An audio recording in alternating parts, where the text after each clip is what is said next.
दुनिया के किसी भी हिस्से की, किसी भी कालखंड की कहानी उठाकर देखिए। जब भी कोई आक्रमणकारी किसी दूसरे राज्य या देश पर आक्रमण करता है तो सबसे पहले उनके ग्रंथ नष्ट कर देता है, क्योंकि मनुष्यता को तब तक दास नहीं बनाया जा सकता जब तक उसकी संस्कृति स्वतंत्र है।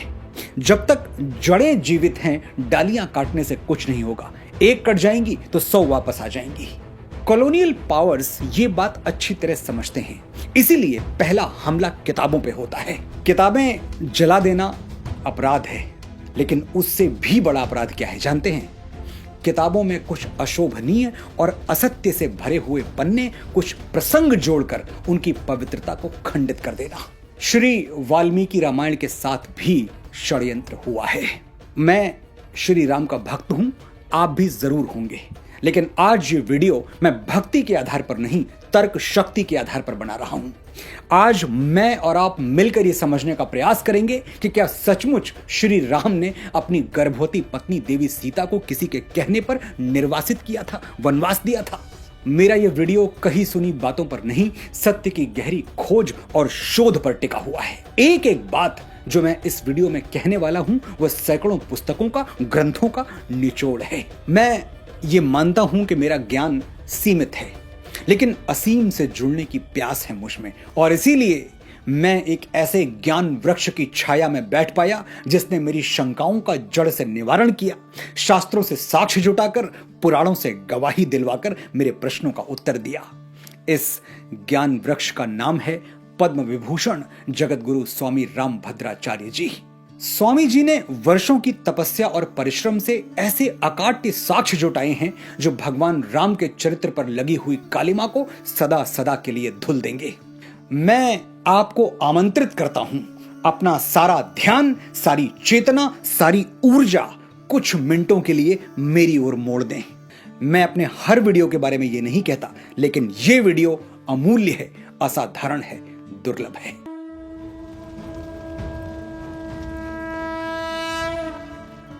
प्रचलित कथा यह है कि श्री राम ने रावण को मार दिया। वो अयोध्या लौटे और उनका राज्याभिषेक हुआ। फिर एक दिन एक धोबी उनके राज दरबार में आया। वो अपनी पत्नी को त्यागने पर तुला हुआ था।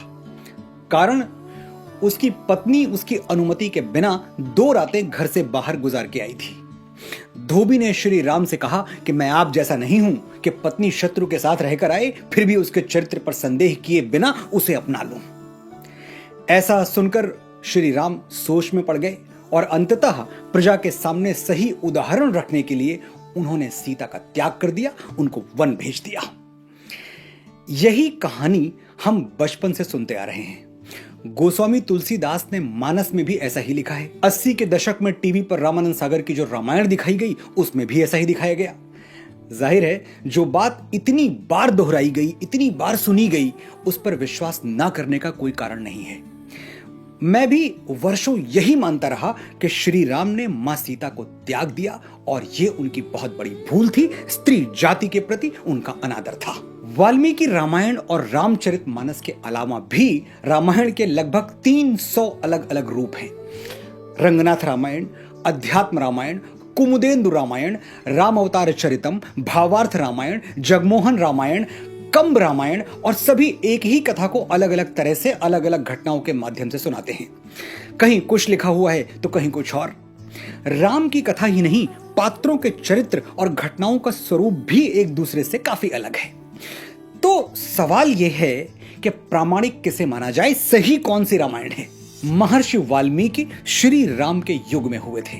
उन्होंने राम कथा स्वयं देवर्षि नारद से सुनी और कई घटनाओं में वो खुद भी शामिल थे। बहुत कुछ उन्होंने अपनी आंखों से भी देखा था। तो रामायण का वो रूप जो वाल्मीकि ने लिखा वही प्रत्यक्षदर्शी है, वही सत्य है, और इसमें किसी को कोई संदेह नहीं होना चाहिए। अब आते हैं सीता परित्याग की कथा पर।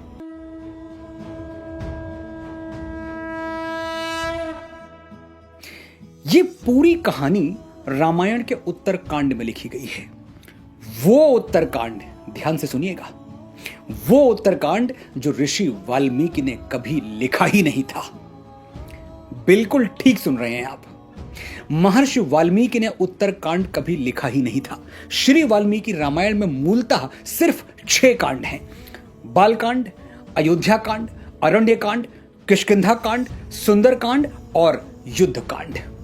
उत्तरकांड ओरिजिनल वाल्मीकि रामायण का अंश नहीं है। अब यह बात मानना शायद आपके लिए थोड़ा मुश्किल हो। मैं चाहता भी नहीं कि आपके प्रश्नों को यह कह के शांत कर दूं कि जो हम कह रहे हैं वही सही है, राम के नाम पर मान जाइए। बिल्कुल नहीं। हमारी संस्कृति में जिज्ञासा का सम्मान सिखाया जाता है, तर्क दिए जाते हैं, शास्त्रार्थ होते हैं। हम डांट कर या डरा कर किसी को कुछ नहीं मनवाते। ऋषि पुत्र नचिकेता के प्रश्नों के उत्तर स्वयं यमराज ने दिए। कठोपनिषद की यह कथा बहुत अद्भुत है और बहुत जल्द मैं इस पर एक पूरा वीडियो बनाऊंगा।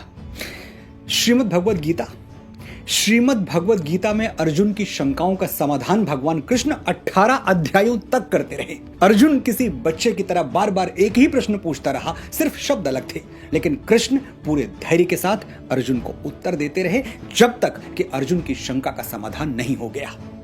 आज आप भी तर्क सुनिए और खुले मन से समझने का प्रयास कीजिए कि क्या सचमुच श्री राम ने मां सीता का त्याग किया था।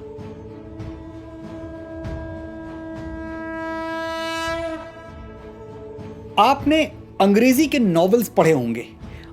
अक्सर वो समाप्त कैसे होते हैं?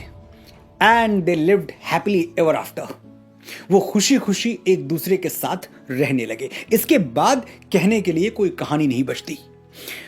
वाल्मीकि रामायण के युद्ध कांड का 128वां सर्ग कहता है, श्री राम राजा बन गए, विभीषण लंका चले गए, सुग्रीव किष्किंधा लौट गए, भरत सेनापति नियुक्त हो गए और इसके बाद श्लोक संख्या 95 से लेकर 106 तक हैप्पीली एवर आफ्टर का वर्णन है। कैसे श्री राम और सीता साथ रहते हुए खुशी खुशी अयोध्या पर राज करने लगे। श्लोक संख्या 106 के बाद क्या है?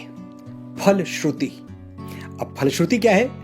प्रथम वेद ऋग्वेद से लेकर जितने भी आस्तिक ग्रंथ रचे गए हैं उनके अंत में फलश्रुति लिखने की परंपरा है। फलश्रुति यानी सुनने का फल। ये कथा सुनने और सुनाने का क्या शुभ फल होगा। हनुमान चालीसा की फलश्रुति आपको जरूर याद होगी। जय जय जय हनुमान गोसाई, कृपा करहु गुरुदेव की नाई, जो सतबार पाठ कर कोई, छूट ही बंदी महासुख होई, जो यह पढ़े हनुमान चालीसा, होए सिद्ध साखी गौरीसा। यानी जो हनुमान चालीसा का पाठ करेगा उसके दुख समाप्त होंगे और सुख आरंभ हो जाएंगे। रामायण में भी श्लोक संख्या 107 से 123 तक ऋषि वाल्मीकि ने फलश्रुति लिखी है। यानी औपचारिक रूप से रामायण की कथा समाप्त हुई, कुछ और लिखने के लिए शेष नहीं रहा। युद्ध कांड अंतिम सर्ग का 119वां श्लोक सुनिए। रामायण मिदम कृत्सनम श्रवणतः पठतः सदा, प्रीयते सततम रामः सहि विष्णु सनातनः। कृत्सतम रामायणम यानी यही संपूर्ण रामायण है। यह आधा तिहाई नहीं है, संपूर्ण है, कंप्लीट, फुल स्टॉप, इति। आगे 121वें श्लोक में वाल्मीकि लिखते हैं, एवमेतत् पुराव्रत माख्यानम भद्रमस्तु वह प्रव्याहरत विस्त्रब्धम बलम विष्णोः प्रवर्धताम। यानी ये इतिहास संपन्न हुआ, इसे ऐसे ही गाया जाए और इसे पढ़ने और गाने वालों का कल्याण हो। ऐसा लिखकर वाल्मीकि राम की कथा को पूर्ण घोषित कर देते हैं। जब कथा पूर्ण हो गई तो फिर अचानक उत्तर रामायण कहां से आ गया? साफ जाहिर है कि उत्तरकांड बाद में जोड़ा गया और वो पूरी तरह काल्पनिक है। ऐसा क्यों किया गया मैं नहीं जानता, लेकिन इसमें राम और सनातन के विरुद्ध षड्यंत्र की गंध तो आती है। रामायण का उत्तरकांड पढ़ते हुए बार बार लगता है कि जानबूझकर राम को कलुषित करने का, उनकी छवि को बिगाड़ने का प्रयास किया जा रहा है। उत्तरकांड का एक श्लोक है, सीता मादाय हस्तेन मधुमैरेयकम शुचि पाययामास काकुत्स्थः शचीमिव पुरंदरः। यानी भगवान राम सीता जी का हाथ पकड़कर उनको मैरेयक मधु पिला रहे हैं, मदिरा पिला रहे हैं। पूरी रामायण में कहीं भी श्री राम मदिरा पीते हुए नहीं पाए गए और अचानक उत्तरकांड में वो सीता को मदिरा पिलाने लगे। क्या यह विश्वास करने योग्य है? यह श्लोक 42वें सर्ग से है। इसी सर्ग में आगे लिखा गया है, मनोभिरामा रामास्ता रामो रमयताम वरः रमयामास धर्मात्मा नित्यम परम भूषितः। यानी श्री राम वारांगनाओं को, वेश्याओं को प्रसन्न कर रहे हैं और उनका नृत्य देख रहे हैं। जो भगवान राम जीवन भर एक नारी व्रत धारण किए रहे, सीता के अलावा जिनके जीवन में किसी स्त्री की छाया तक नहीं मिलती, वो वेश्याओं का नृत्य देख रहे हैं। राम के चरित्र पर यह लांछन नहीं तो और क्या है।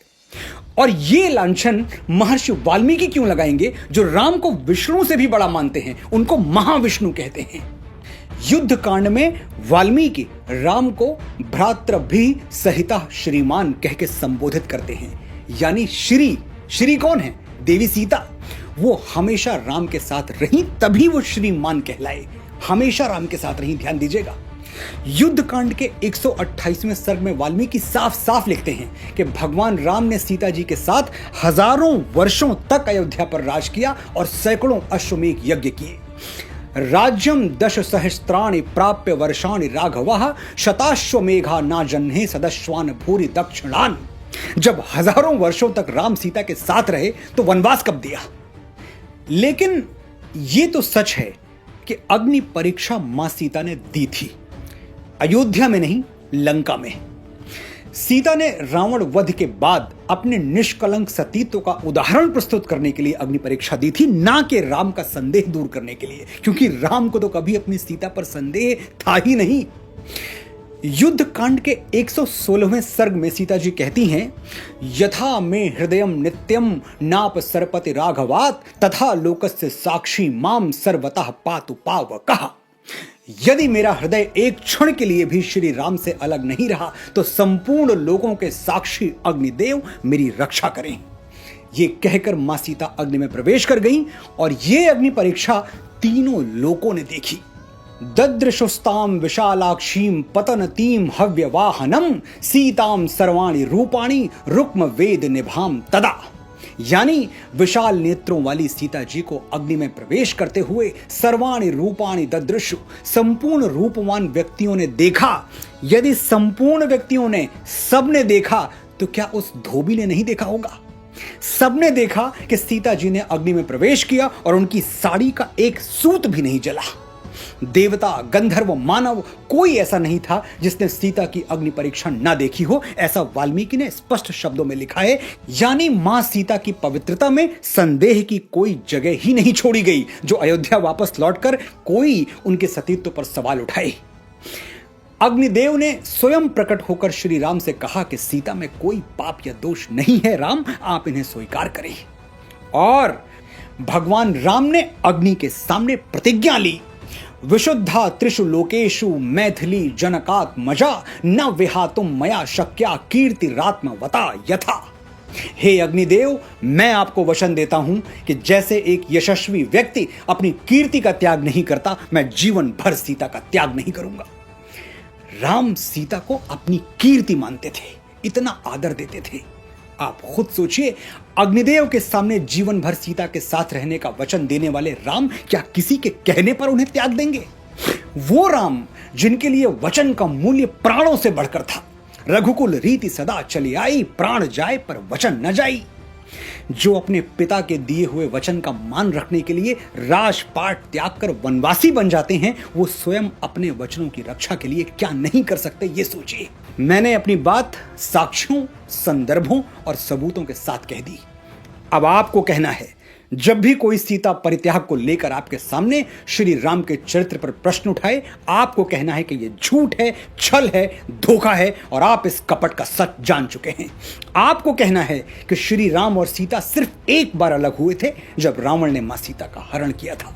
उसके बाद वो सदा सदा के लिए एक हो गए और हमेशा एक साथ रहे। ये कहना कठिन है कि उत्तर रामायण नाम का ये झूठ रचा किसने, इसका रचयिता कौन है, ये भ्रम फैलाया किसने।